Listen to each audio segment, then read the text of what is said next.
This Liberty Sports Update is brought to you by Beacon Credit Union. Hey Tristan, how you doing, man? Good. How about you? I'm all right. Just talk a little bit about the program right now. I mean, 5-0. One, how exciting is it to be 5-0, and two, talk about the kind of the leaps that this program has been making over the past few seasons. Yeah, 5-0 is awesome. It's an awesome feeling, but we take each week, each game at every single week at a time, and I would say the leadership of the last year's team has really helped us. Just having those guys show us how to be leaders of this team while they're gone. I just felt like that really helped our group this year. Cool, thank you. We're visiting here with Flames offensive lineman Tristan Schultz. Let's go to John Manson from a Sea of Red. Tristan, you guys are top 5 or so in the country right now in rushing. What would you guys say, or what would you say is the biggest improvement that you've seen out of this O-line that has helped you guys go from, being an okay, decent running team, but, to being one of the best in the country? I would say it helps having a dual threat quarterback. I mean, other defensive teams are going to be reading Malik, and now they have other guys reading him, and now they don't have guys reading the running back. So that just allows us to do better on the field and have more rushing yards. Let's go to Damian Sordelett from the Lynchburg News and Advance. Hey Tristan, Brendan was speaking to us earlier this year, and he said run blocking's a mentality, and that you guys, it's a standard that you guys have instilled in the group, that you guys want to establish a new line of scrimmage and be a powerful force up front. Where did that mentality develop? Was it during the time you guys had together during the COVID situation, or was it during training camp, or was it that first week against Western Kentucky where you guys were like, we're going to run the ball and we're going to be effective? Honestly, right when I got here at Liberty, that was a mentality. We had to be physical. Like while we're playing FCS, we're an undersized team, and now we made up to the FBS jump. We just had to be physical no matter what, every single game. And Tristan, you look at the line, all 5 starters, you guys were all recruited by the previous coaching staff at the FCS level, and you got guys like Bodden, who was recruited by the former staff, Jonathan Graham recruited by the former staff.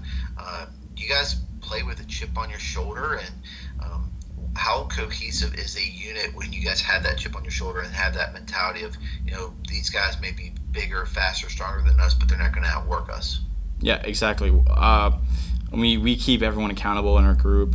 We expect everyone to do great. We push each other every single day in practice, workouts, and everything like that.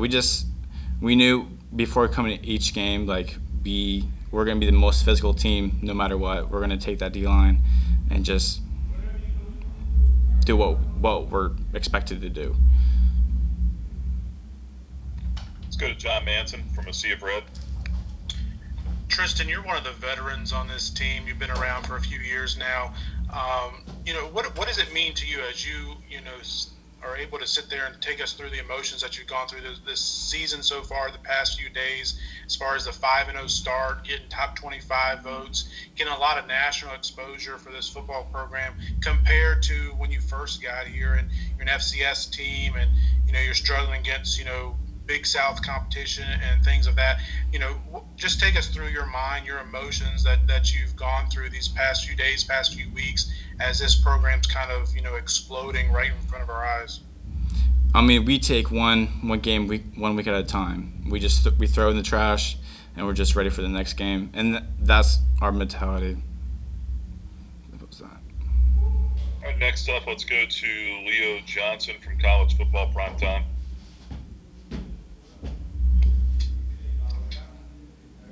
All right, I have a question. Liberty is one of the 3 teams in the FBS who has lost a 1,000-yard passer, 1,000-yard rusher, and 1,000-yard receiver from 2019. How has the offensive line had to step up in order to maintain and reach this level of success?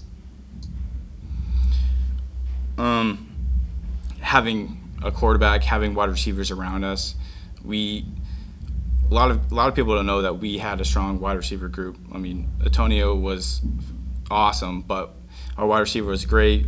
Quarterback was going to be great. I mean, we had the team coming up. It was just a matter of time, just playing the next year.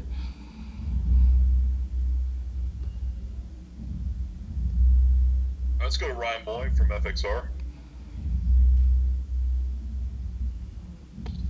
Just talk a little bit about. I know we've been talking a lot about the physical toughness of this team. Talk about the mental toughness, because I can only imagine what it's been like, of course, during this season. But given the fact that you've gone through it for so many seasons, how do you stay mentally ready to kind of step out on that field and perform for this program and for those guys who that I know you guys, that brotherhood has been bonded. I mean, this is a family. Talk a little bit about that. Yeah, so, I mean, there's going to be games that you're not going to be mentally ready, but you want to play better for your teammate, and your teammate will pick you up. And that's just what our online group is all about. I mean, we're a brotherhood, and we expect everyone to do great.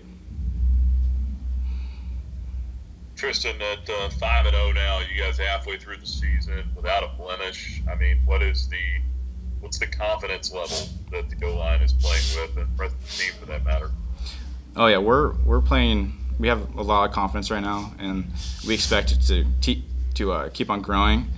But yeah, we're just ready for Southern Miss, and we just take one game, 1 week at a time. Going back to that, you guys last week, to knock around an ACC defensive line that I think Coach Free said that was one of their strengths coming in, that was kind of giving him some concern was their D-line. For you guys to go out there and put on that kind of performance, I mean, was that a statement game, maybe as much to yourselves as anyone else? Oh yeah, positively. They beat us at home 24-0. It was a revenge game for us, and we just knew in our group we expected to win, and we expected to be physical. So. All right, let's go back to Damien. Tristan, you're speaking about the guys who were coming up to replace, guys like AGG, Frankie, Buckshot. You guys knew how good you guys could be as a team. With the injuries that have been piling up at wide receiver, with Noah missing a lot of time, CJ Yarbrough missing a lot of time, do you guys take it upon yourselves in the offensive line to make sure that you guys are going to be able to run the ball effectively and really allow those outside receivers to not have to be pressed into a situation where they have to make plays, that you guys will establish line of scrimmage and let the game come naturally to them? Yeah, I mean, we knew that was coming in the game, and we knew that we had to do what we do and establish the run game. So